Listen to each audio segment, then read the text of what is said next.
this is continuation. We're still on iron in the book of the Dictionary of Biblical Archaeology. So in continuation, we're in the what is this? The third paragraph of iron. We'll start from there again. It says the earliest Near Eastern iron smelters are most probably those discovered by Russian archaeologists in the area of Ararat, and we just spoke of Ararat is where civilization started after the flood. We already spoke of that in the previous video. It says about 1972, these smelters, which employ a surprisingly sophisticated technique and thought to date back to about 2500 BC, in Timna Valley in southern Israel, Brenner Rothenberg discovered an iron mine in 1971 that may have been worked on by the Egyptians as early as 1250 BC. All right. It says the Hittites began the smelting activities about 600 BC, which the Hittites, they lived in the landmass of what you consider today Turkey. All right. The term Asia, where you get the term Asia, it actually is a Hittite word.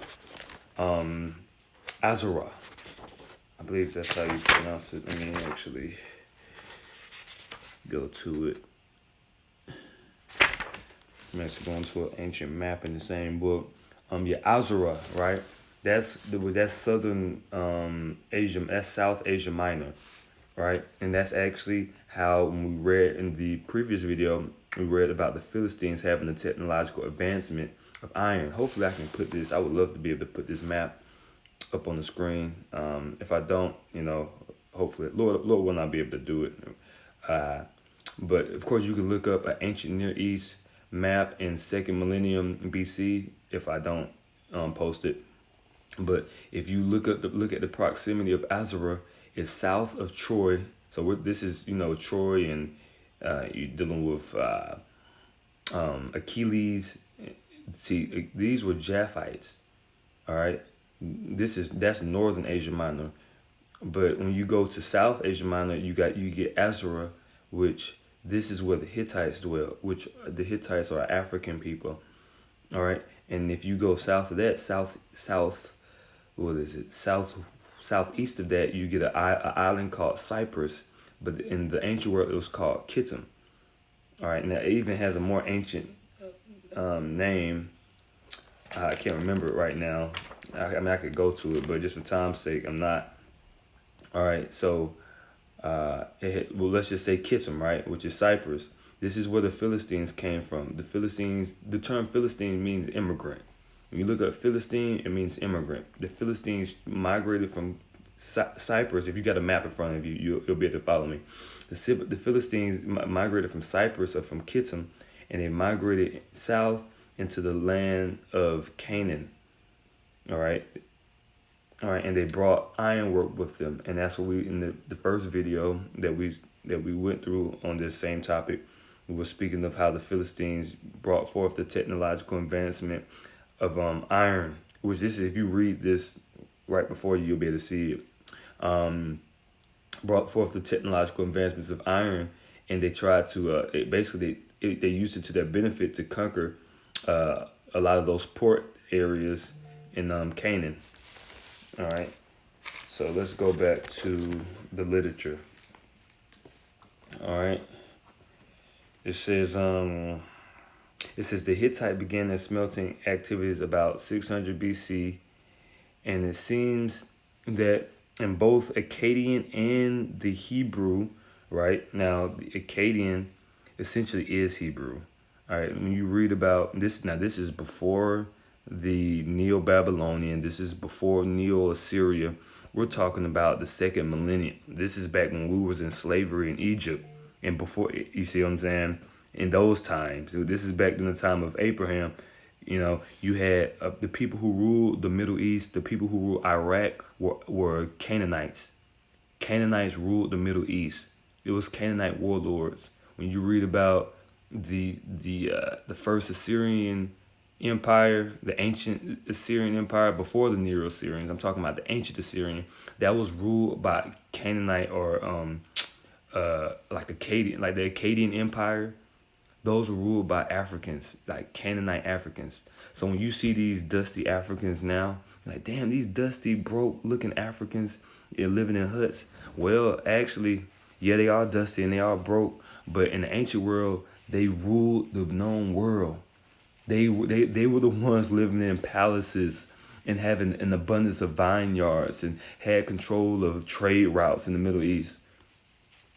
This was the time. This is before the Arabs was took power. This was before the Assyrians took power.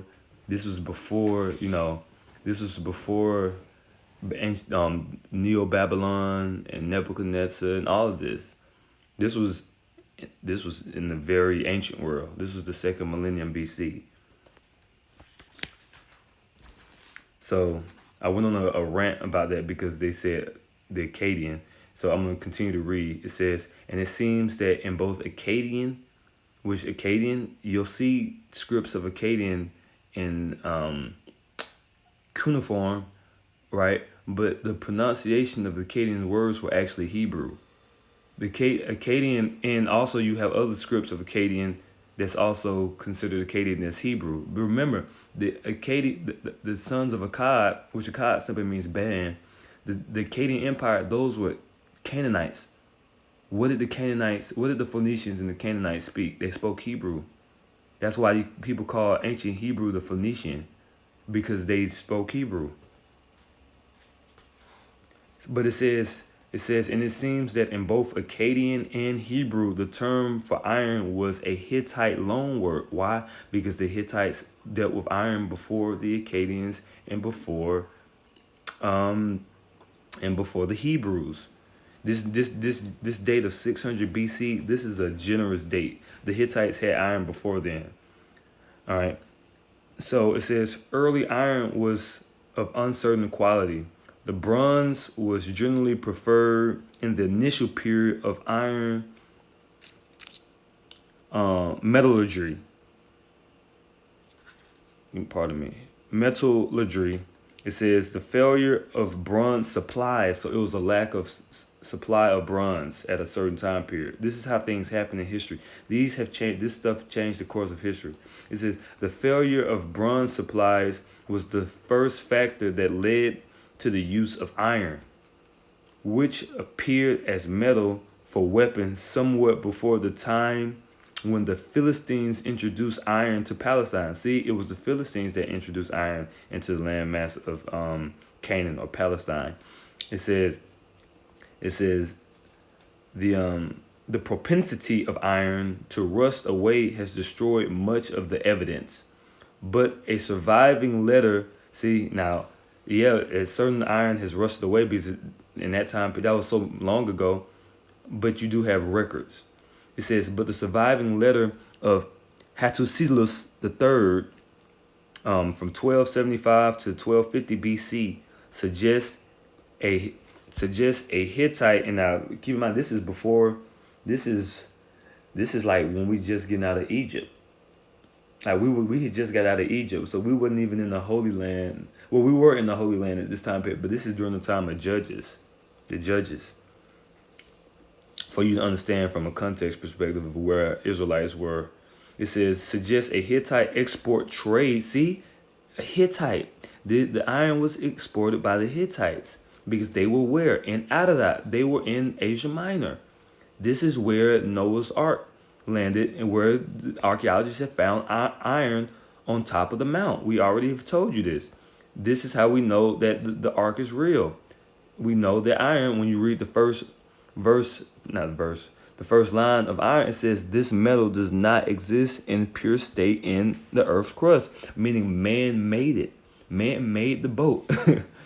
And when you read Babylonian texts and when you read Josephus, I believe, it tells you about people, those gopher wood. People in the ancient world, they used to take the wood and use the wood because it was good wood. That's why you don't see, different parts of the boat anymore, because people in the ancient world over the years, they used to take parts of it and use it. They used to use the wood because it was quality wood. All right. It It says, suggest a Hittite export trade in the metal. It says, as for the good iron about which you wrote to me, because there was different levels of iron. People wanted the good quality iron. It says the Hittites were able to do that. It says, it is not available. This is a letter that noblemen are writing to each other. It says, this is direct quotations. It says, as for the good iron about which you wrote to me, it is not available in my storehouse at Kizuwatna.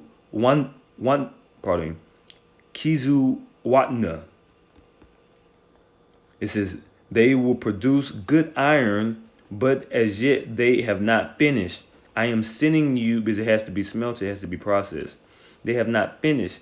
I am sending you here with an iron dagger blade.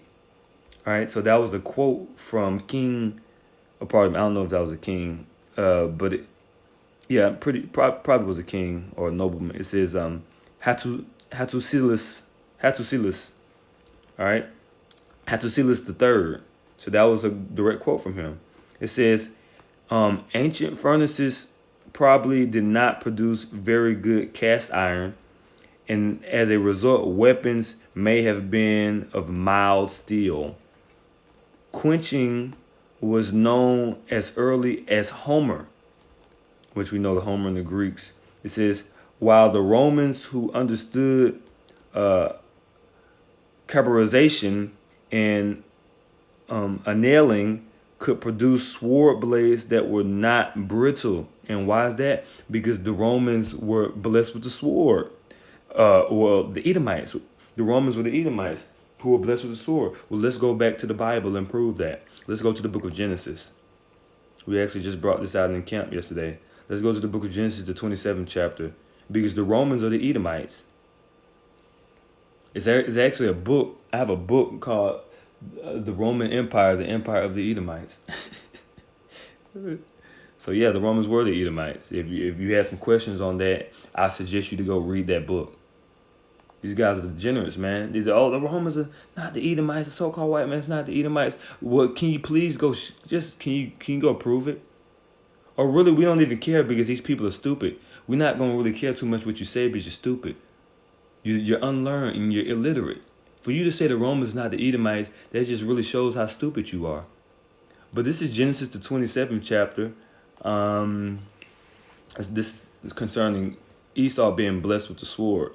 And this is why he was able to refine the iron in a better degree that other nations in the ancient world were not able to do. And this gave him, he was able to capitalize on that in his military campaigns. That's what made Rome great. That was one of the things that made Rome great.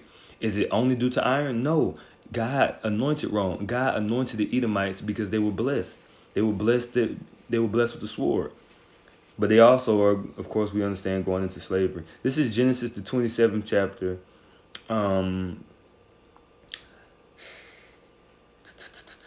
Let's go to verse. Oh, Father, Jacob. He says, this is Genesis 27, verse 39. And Isaac, his father, answered and said unto him,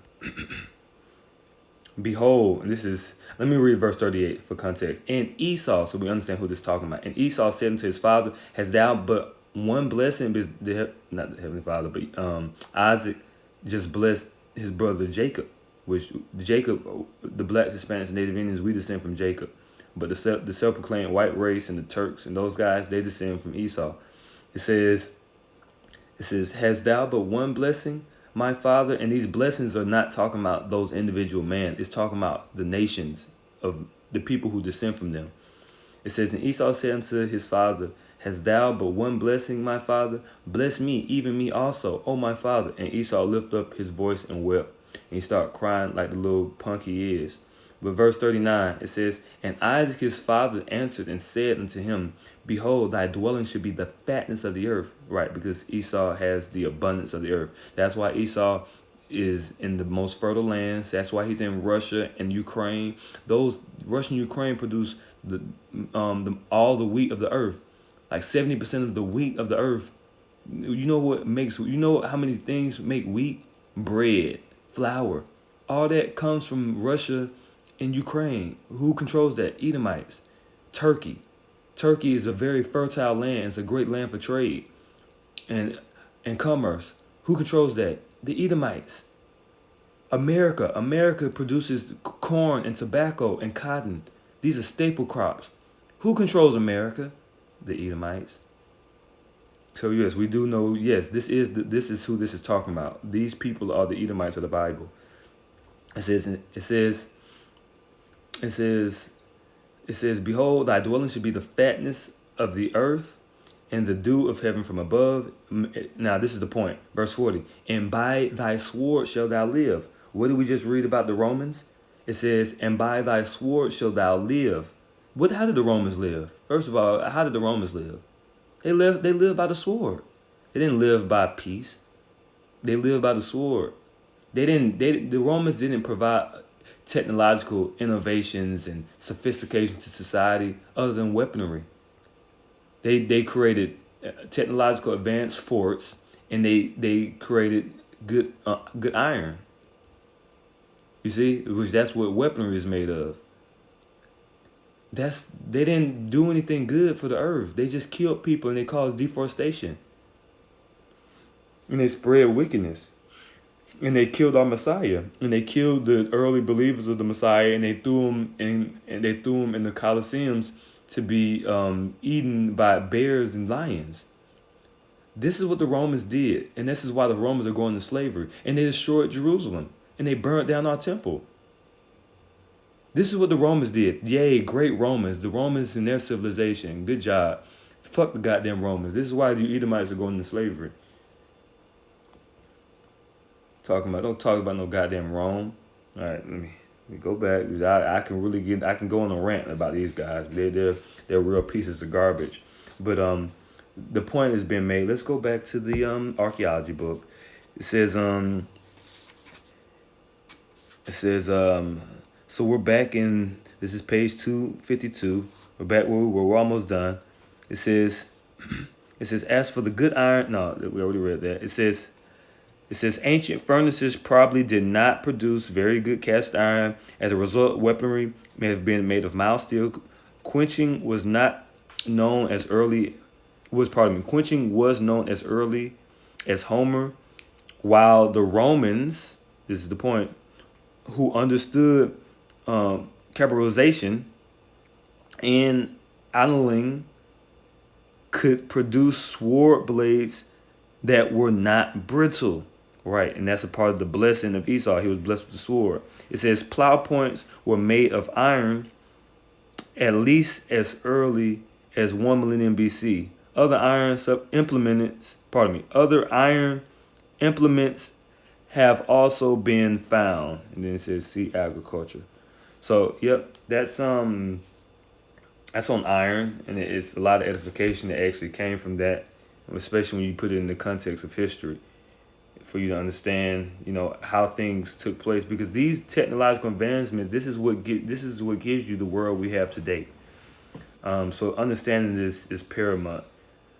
So with that, we're gonna give all praises, honor, glory, and worship to Yahweh, Hashem, Yahushai, Bahashem Hakodash. Once again, double honors to the elders and the apostles of Great Millstone, and salutation to you, Akim. Shalom, and keep the faith.